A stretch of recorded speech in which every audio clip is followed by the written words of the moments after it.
Prayer.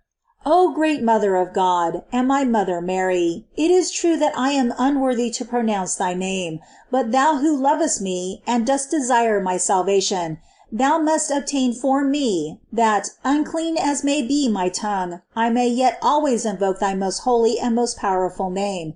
For thy name is the support of the living and the salvation of the dying. Ah, most pure Mary! Ah, most sweet Mary! Make thy name henceforth to be the breath of my life.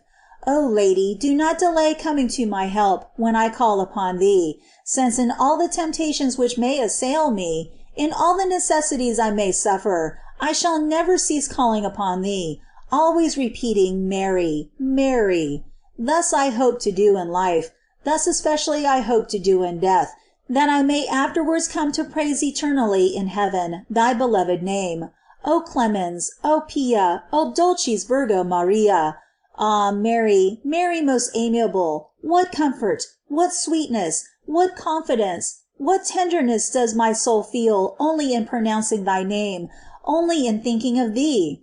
I thank my God and my Lord that he has given thee, for my good, this name so sweet, so lovely, so powerful. But, O my Lady, I am not satisfied with merely pronouncing thy name. I would pronounce it also with love. I desire that my love may remind me to speak thy name at every hour, and that I may exclaim with Saint Anselm, O name of the Mother of God, thou art my love. O amor mei, nomen matris Dei.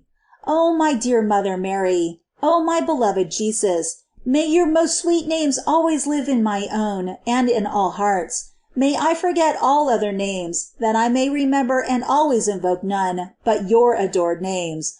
Ah, Jesus, my Redeemer, and my Mother Mary, when the moment of my death shall arrive, and my soul shall depart from this life, by your merits grant me the grace then to utter my last accents, repeating, I love you, Jesus and Mary, Jesus and Mary, I give you my heart and my soul.